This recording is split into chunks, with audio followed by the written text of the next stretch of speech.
Good day, everyone. We are the Group 3, and today we will be presenting about Dr. Manuel Carreon and the Philippine Psychometric System.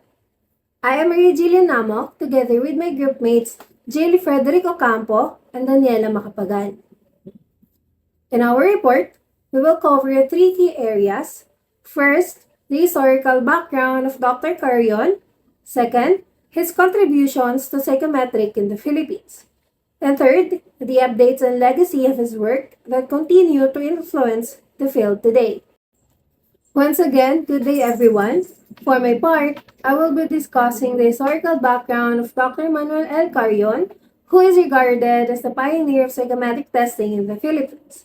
In this section, we will take a closer look at his life, his educational background, and his early career, which became the groundwork for his lasting contribution to psychology. Dr. Carreon started his education here in the Philippines.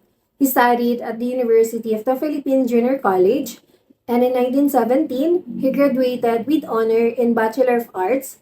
At the time, very few Filipinos has access to higher education, so this was already a remarkable achievement. His earlier dedication to learning laid the groundwork for a career that would impact Philippine education and psychology.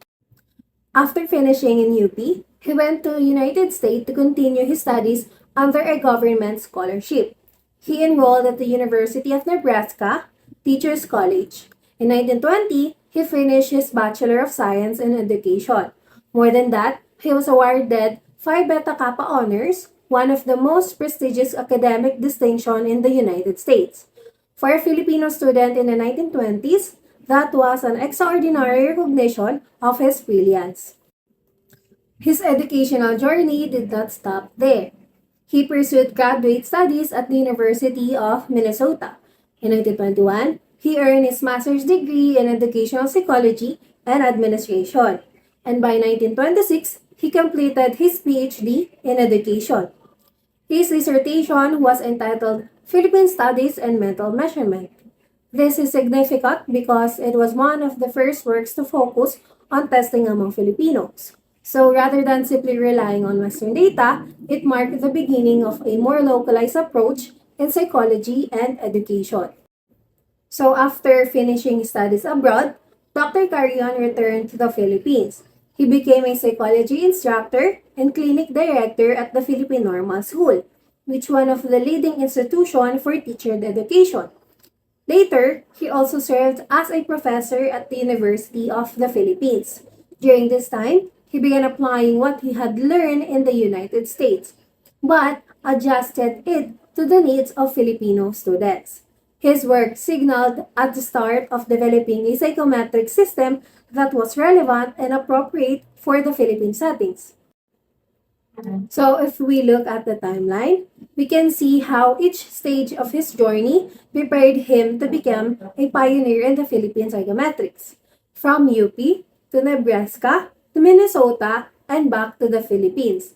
Combine international academic excellence with local relevance, laying the foundation for psychological testing and teacher training that continues to influence Filipino education.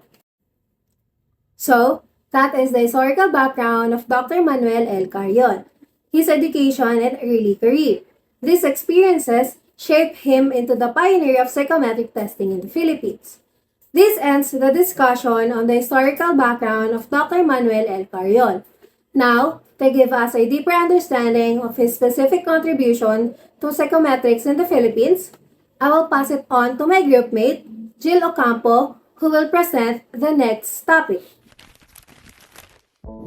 Magandang araw po. Ngayon ay tatalakayin natin ang kasaysayan ng psychometrics sa Pilipinas. Titignan natin kung paano ito nagsimula, nag-evolve at sino ang mga pioneers tulad ni Carreon na naglatag ng pundasyon ng psychometric testing sa ating bansa. Noong panahon ng mga Kastila, ipinakilala ang civil service exams. Ginagamit ito para malaman kung sino ang may kakayahan na makapasok sa serbisyo publiko. Pagdating naman ng mga Amerikano, dinala ang konsepto ng standardized testing sa mga paaralan. Ito ang simula kung saan nasukat ang academic achievement ng mga estudyante.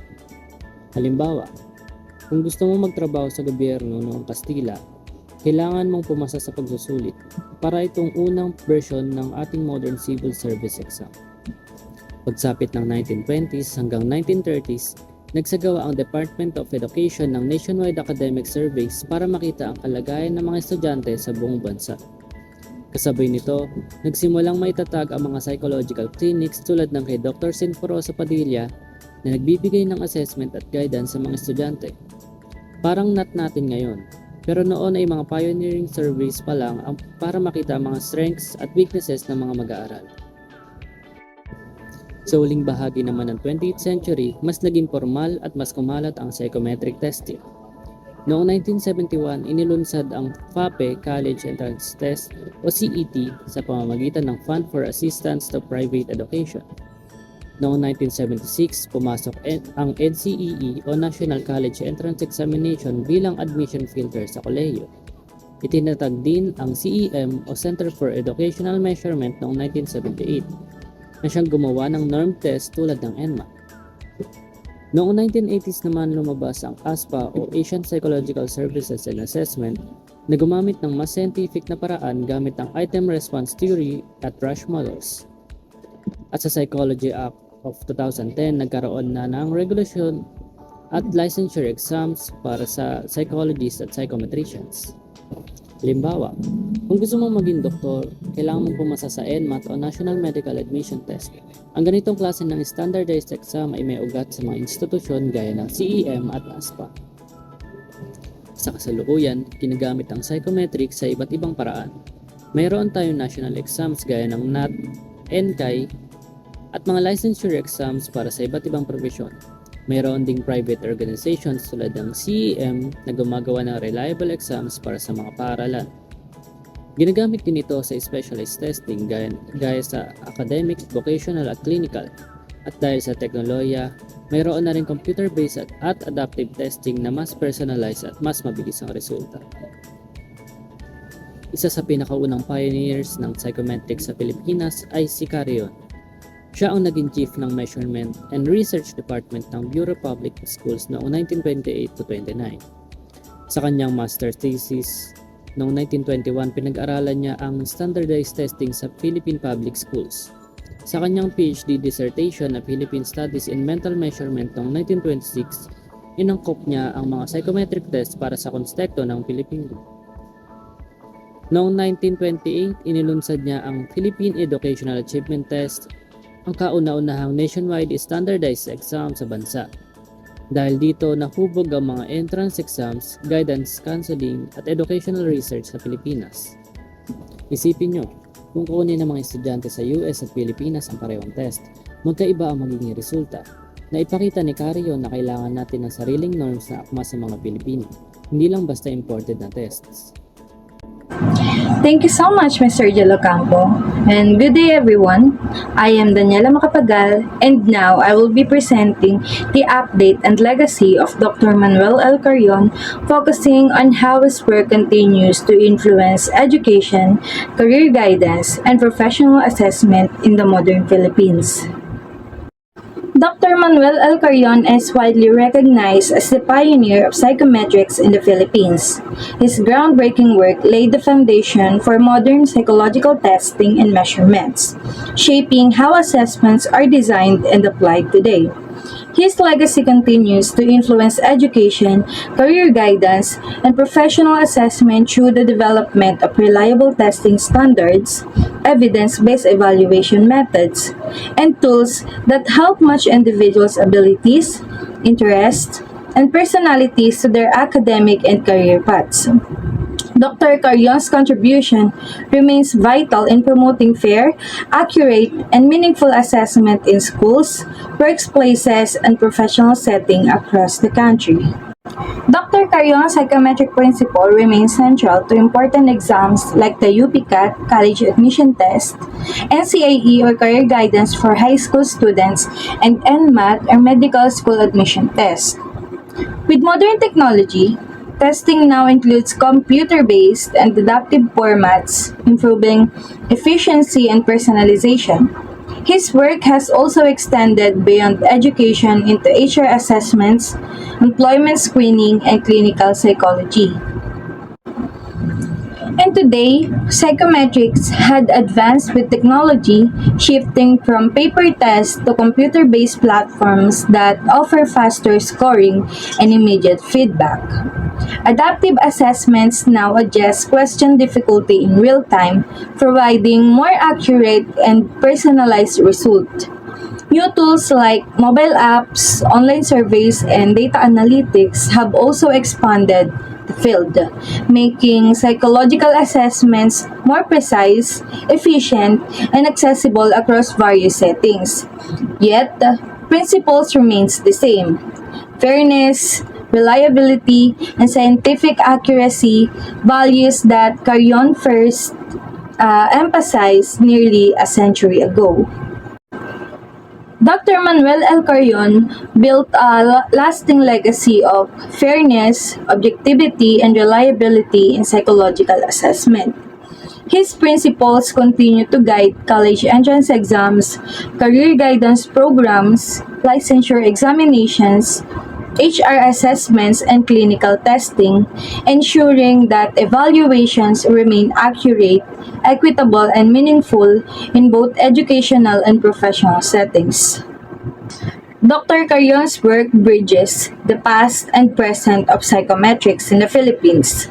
By setting objective standards, he ensured that assessments remain fair, reliable, and scientifically sound.